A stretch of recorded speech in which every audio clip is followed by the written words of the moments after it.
Podketeers. Welcome to a little bit of Florida here in California. This is where the early planning is taking place for our so-called Florida project. I asked what Project X was. Project X. Project X was the name that they used for the Florida project, which eventually became Walt Disney World. The chief strategist that Walt and Rhoda chose to lead the land acquisition for Project X was one of the company's lawyers, Robert Price Foster. Bob Foster was chosen to be one of the select 7 that actually knew what was going on in Florida. Disney set up 5 corporations. When you want to buy a lot of land at a reasonable price, you don't use the Disney name. Bob was able to start quietly inquiring into what kind of land was available. He was so ingenious with his real estate development. Bob was able to pay only $180 an acre. It's a total only $5 million for the 27,440 acres, twice the size of Manhattan.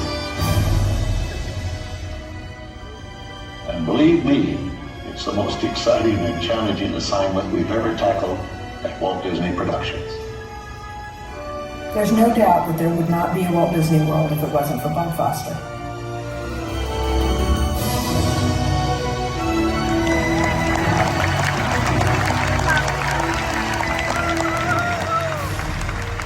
Forever a part of our Disney heritage, accepting the honor for Disney legend Robert Price Bob Foster, his daughter, Debbie Swinson.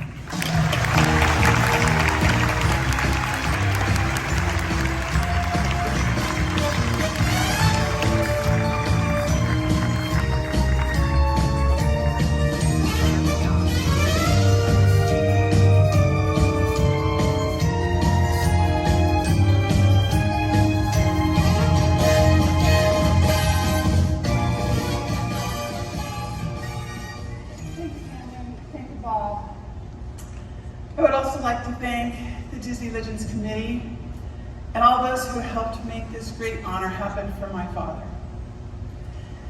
It's funny how when it's your own parent who does something extraordinary, you tend to not appreciate their accomplishments.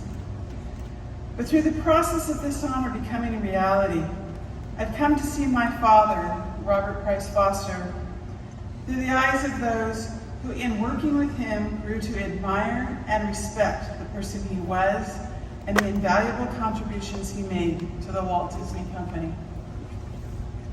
In the early 60s, my father secretly negotiated the deals that laid the groundwork for what is today the most popular vacation resort in the world, Walt Disney World.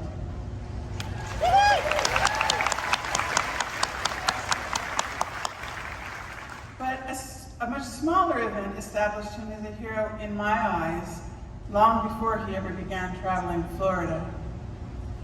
In 1961, on my 6th birthday, my dad was brave enough to take me and 5 other little girls to Disneyland, all by himself.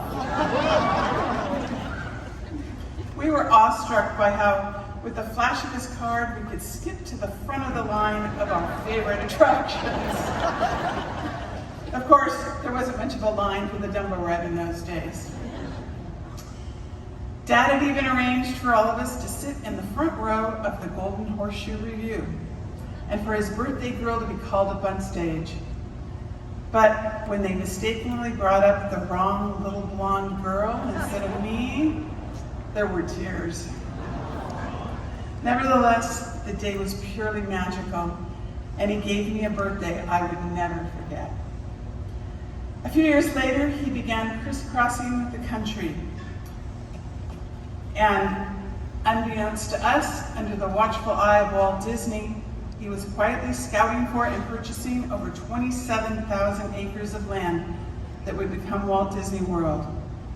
Using an alias and diverting attention from himself and his employer, he single-handedly negotiated with over 100 landowners across the United States. He's been compared to a secret agent for covertly negotiating one of the largest purchases ever made by a single corporation, and for implementing the improvement district that would allow Walt Disney World to become a reality.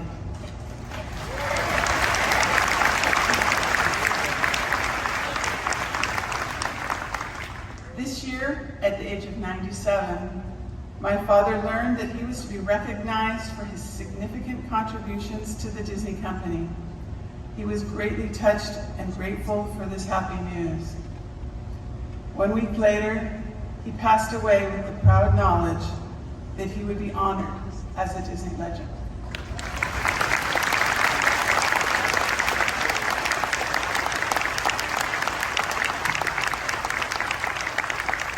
On behalf of my father, Robert Foster, and his family, some of who are here in the audience today, I'm so pleased to accept this award.